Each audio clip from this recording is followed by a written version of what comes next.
ఓ మేనల్లుడు తన అత్తను కిడ్నాప్ చేశాడు. పోలీసులు పట్టుకోబోతే రివర్స్ లో వాళ్లపైనే దాడి చేశాడు.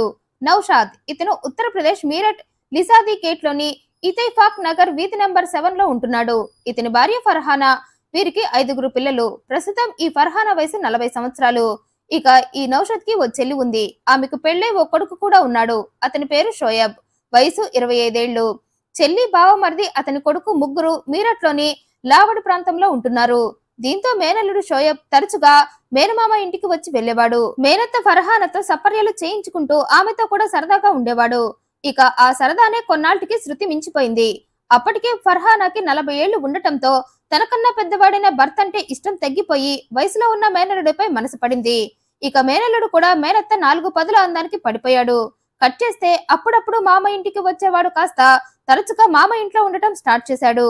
అయితే తన ఇంట్లో తరచుగా ఉండి వెళ్తుంది తన సొంత మేనల్లుడే కావటంతో మేనమామకు అసలు అనుమానమే రాలేదు. పైగా ఇక్కడే ఉంటే తన ఉద్యోగానికి చాలా దగ్గరగా ఉంటుంది మామయ్య అనటంతో అందుకు నౌషాద్ ఆనందంగా ఒప్పుకున్నాడు. ఇక అప్పటి నుండి అత్తకు ప్రియుడి పోస్ట్ లో ఉద్యోగంలో చేరిపోయి ఆమెతో ఎఫైర్ పెట్టుకున్నాడు. 4 పదులలో ఉన్న అత్తకు 2 పదులలో ఉన్న మేనల్లుడి స్పీడ్ బాగా నచ్చేసింది. అందుకే ఆమె తన మేనల్లుడిని అస్సలు వదులుకోవాలి అనుకోలేదు. అందుకే మేనల్లుడికి ఆల్వేస్ అవైలబుల్ గా ఉండేది అత్త. ఇక వీరిద్దరి వయసులో 15 ఏళ్లు తేడా ఉండటం, పైగా భర్త ముందు ఫర్హానా పద్ధతైన పతివ్రతలా ఉండటంతో భర్తకు వీరిపై అనుమానం రాలేదు. అయితే మేనల్లుడితో గడిపే కొద్దీ ఫర్హానా అతనికి బానిసైపోయింది. అది ఎంతలా అంటే ఏకంగా మేనల్లుడిని శాశ్వతంగా తన సొంతం చేసుకోవాలి అనుకుంది. అంటే మేనల్లుడిని ఏకంగా పెళ్లి చేసేసుకోవాలి అనుకుంది. అలా చేసుకొని అతన్ని పూర్తిగా తన సొంతం చేసుకోవాలి అనుకుంది. పైగా ఇక్కడ ఆమె మేనల్లుడితో ఇంకో బెనిఫిట్ కూడా పొందాలి అనుకుంది. ఓ 5 లక్షల రూపాయలు తనకిచ్చి పెళ్లి చేసుకోమని అడగాలి అనుకుంది. ఆ డబ్బుని బ్యాంక్ లో వేసుకొని లైఫ్ సెక్యూరిటీ చూసుకోవాలి అనుకుంది. అంటే ఓ రకంగా ఎదురుకట్నం అన్నమాట. ఇవన్నీ ఆలోచించుకొని ఫర్హానా డ్యూటీ నుండి మేనల్లుడు ఎప్పుడెప్పుడు వస్తాడా అని ఎదురు చూసింది. ఓ గంటకు మేనల్లుడు రాగానే ఇంట్లో భర్త కూడా లేకపోవడంతో అతను రాగానే నేరుగా బెడ్రూమ్ లోకి తీసుకువెళ్లి శృంగార చర్చలు మొదలుపెట్టి తన మనసులో ఉన్న కోరికను మేనల్లుడికి చెప్పింది. నాకు 5 లక్షలు ఇచ్చి పెళ్లి చేసుకో అనటంతో అది విన్న మేనల్లుడు ఒక్కసారిగా కరెంట్ షాక్ కొట్టిన వాడిలా ఫీల్ అయిపోయి టక్కున లేచాడు. ఏంటి నువ్వనేది మళ్ళీ చెప్పు అన్నాడు. ఏం లేదు, నేను నా భర్త పిల్లల్ని వదిలేసి నీతో వస్తా. మనిద్దరం పారిపోయి పెళ్లి చేసుకుందాం. అయితే అందుకు నువ్వు నాకు 5 లక్షల రూపాయలు కూడా ఇవ్వాలంది. ఇక ఆ మాటలకు మేనల్లుడికి కోపం వచ్చింది. అందుకే వెంటనే అత్తతో పెళ్లి 5గురు పిల్లలున్న నిన్ను నేను తీసుకువెళ్లి పెళ్లి చేసుకోవాలా? నువ్వేమైనా పెళ్లి కాని కన్నెపిల్లవనుకుంటున్నావా? పెళ్లైపోయి వరుసకు నాకు అత్తవై కూర్చున్నావు. అలాంటప్పుడు నిన్ను నేనెలా పెళ్లి చేసుకుంటా? అలా చేసుకుంటే సమాజంలో నాకు ఏ విలువ ఉండదన్నాడు. అందుకే అలాంటి పని నేను చచ్చినా చేయనన్నాడు. అంతేకాక నువ్వడిగిన డబ్బు కూడా ఇవ్వనన్నాడు. అయినా నీకు ఎదురు 5 లక్షలు నేను ఇచ్చి నిన్ను పెళ్లి చేసుకోవాల్సిన అవసరం నాకేంటి? నాకే కట్నం ఇచ్చి పిల్లనిస్తారు. అందుకే ఇలాంటి ఆశలను ఇక్కడితోనే ఫుల్ స్టాప్ పెట్టేసే అన్నాడు. ఇక ఆ మాటలకు అత్త రెచ్చిపోయింది. నువ్వు ఎన్ని చెప్పినా నేను వినను. నువ్వు నన్ను పెళ్లి చేసుకోవాల్సిందే, నేను అడిగిన డబ్బు ఇవ్వాల్సిందే. ఒకవేళ నువ్వు నాకు డబ్బిచ్చి పెళ్లి చేసుకోకపోతే నీ మీద నేను అత్యాచారం కేసు పెడతా అని బెదిరించింది. ఇక ఆ బెదిరింపులు విన్న మేనలుడికి పిచ్చెక్కిపోయింది. ఏంటి ఇలా బెదిరిస్తున్నావన్నాడు. ఏదో ఇద్దరం ఇష్టపడి దగ్గరయ్యాం. నీ ఇష్టపూర్వకంగానే నేను నీతో ఉన్నా. అలాంటప్పుడు నేను నీపై అత్యాచారం చేశానని ఎలా కేసు పెడతావని అడిగాడు. దానికామె నువ్వు నేను చెప్పినట్లు చేయకపోతే అలాగే అందరినీ నమ్మించి కేసు పెడతా అని మళ్లీ మేనల్లుని బెదిరించింది. అలా మేనల్లుని నీడలా వెంటాడుతూ బెదిరిస్తూనే ఉందామే. ఓ చేత్తో తాళి పట్టుకొని మరో చేత్తో ఖాళీ బ్యాగ్ పట్టుకొని డబ్బిచ్చి తాళి కట్టు, లేకపోతే నీ చేతికి సంకెళ్లు తప్పబంది. దీంతో మేనల్లుడికి అత్తపై విసుగొచ్చింది. ఆమె బ్రతికుంటే తనని ఇలాగే బెదిరిస్తుందని, అందుకే ఆమెను చంపేయాలి అని డిసైడ్ అయ్యాడు. అయితే అత్త నేను నిన్ను చంపి నీ పీడ వదిలించుకోవాలి అనుకుంటున్నా. అందుకే నువ్వు నాతో రా, చంపేస్తా అంటే ఆమె రాదు కదా. ఇంట్లో చంపితే అత్త హత్య విషయం బయటకు వస్తుందనుకున్నాడు. అందుకే ఆమెను అడవికి తీసుకువెళ్లి అంతం చేయాలి అనుకున్నాడు. అందుకోసం సెప్టెంబర్ 11 బుధవారం రోజున అత్త దగ్గరకు వెళ్ళాడు. నువ్వు చెప్పిన దాని గురించి బాగా ఆలోచించా. అయితే దాని గురించి మాట్లాడాలి. ఇంట్లో మామయ్య ఉన్నాడు కదా, అందుకే బయటకు వెళ్లి మాట్లాడుకుందాం రా అన్నాడు.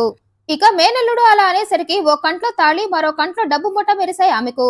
అందుకే ఇంట్లో ఉన్న భర్త దగ్గరకు వెళ్లి నాకు బయట పని ఉంది, ఓ గంటలో వచ్చేస్తా అని చెప్పి వెళ్లి వీధి మలుపు దాటాక మేనల్లుడు బండెక్కేసింది.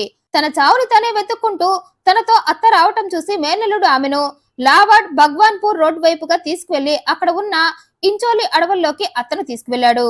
అయితే అక్కడికి వెళ్ళాక ఆమె అనుకున్నదంతా రివర్స్ అయింది. మేనల్లుడు కళ్యాణానికి కట్నానికి కమిట్ అయిపోతాడు అనుకుంటే కయ్యానికి రెడీ అయ్యి ఆమెపై కాలు దువ్వాడు. అతను అడవిలోకి తీసుకువెళ్లగానే నీ వయసేంటి నా వయసేంటి, నాతో నీకు పెళ్లి కావాలా, ఎదురు కట్నం కూడా కావాలా, ఇవి చెయ్యకపోతే నా మీద అత్యాచారం కేసు పెడతావా అంటూ అత్తపై రివర్స్ అయ్యాడు. అందుకే నీకు తెలియకుండానే నిన్ను కిడ్నాప్ చేసి ఇలా అడవికి తీసుకువచ్చా, అసలు ఇవన్నీ నువ్వు చెయ్యాలంటే నువ్వు బ్రతికే ఉండాలి కదా, అంత ఛాన్స్ నీకు ఇవ్వనంటూ ఆమె పీక పట్టుకొని గొంతు నులిమి చంపేశాడు.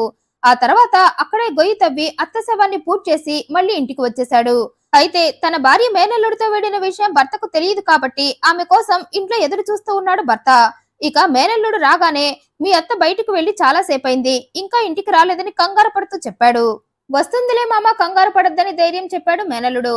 కానీ ఫర్హానా ఎంతకీ రాకపోవడంతో భర్తకు అనుమానం వచ్చి లిసాడీ గేట్ పోలీస్ స్టేషన్ కి వెళ్లి తన భార్య సెప్టెంబర్ 11న మిస్ అయినట్లు కేసు పెట్టాడు.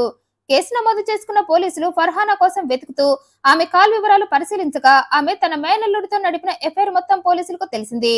దీంతో పోలీసులు మేనల్లుడిని పట్టుకోవాలని ప్రయత్నించగా అప్పటికే అతను పారిపోయాడు. అయితే పోలీసులు మాత్రం వదలకుండా షోయబ్ కోసం గాలిస్తూ అతను లావడ్ ప్రాంతంలో ఉన్నాడని తెలుసుకొని అతన్ని పట్టుకుని విచారించగా తనే తన అత్త ఫర్హానాని చంపి శవాన్ని అడవిలో పాతేశానని చెప్పాడు. ఇక ఆ ఇన్ఫర్మేషన్ తో పోలీసులు అడవిలోకి వెళ్లి షోయబ్ చెప్పిన చోట తవ్వించగా అక్కడ వారికి ఫర్హానా శవం దొరికింది. అయితే పోలీసులకు తను దొరికాక కూడా వాళ్ళ నుండి తప్పించుకోవాలనుకున్నాడు షోయబ్. అందుకే రివర్స్ లో పోలీసులపై దాడి చేసి పారిపోతూ ఉండగా అతన్ని పట్టుకోవాలి అనుకున్న పోలీసులు పారిపోతున్న షోయబ్ కాలుపై కాల్చారు. దీంతో షోయబ్ కాలికి తూటా దిగి కింద పడిపోయాడు. ఆ వెంటనే పోలీసులు షోయబ్ ని పట్టుకుని అరెస్ట్ చేసి ఫర్హానా శవాన్ని హ్యాండ్ ఓవర్ చేసుకుని పోస్ట్ మార్టానికి పంపారు. ఇక విచారణలో షోయబ్ తన అత్త తనకి 5 లక్షలు ఇచ్చి పెళ్లి చేసుకోవాలని, లేకపోతే తనపై అత్యాచారం కేసు పెట్టి జైల్లో తోయిస్తానని బెదిరించిందని, అందుకే ఆమెను నేను చంపేశానని చెప్పాడు. అత్త తనపై అత్యాచారం కేసు పెడితే జైలుకు వెళతానని భయపడి విసిగిపోయిన షోయబ్ ఆమెను చంపాకైనా నేరం బయటపడి జైలుకే చేరతానని ఊహించలేకపోయాడు పాపం. 5 బిడ్డల తల్లయుండి మేనలుడిపై మోసతో అత్యాశకు పోయి చివరికి తన ప్రాణాలనే పోగొట్టుకుంది ఫర్హానా. ఈ వీడియోపై మీ అభిప్రాయాన్ని కమెంట్ రూపంలో తెలియజేయండి. మరింత ఇంట్రెస్టింగ్ అండ్ జెన్యూన్ ఇన్ఫర్మేషన్ కోసం ఈ వీడియోని లైక్ చేయండి, షేర్ చేయండి, మా ఛానల్ సబ్స్క్రైబ్ చేయండి. Thank you for watching.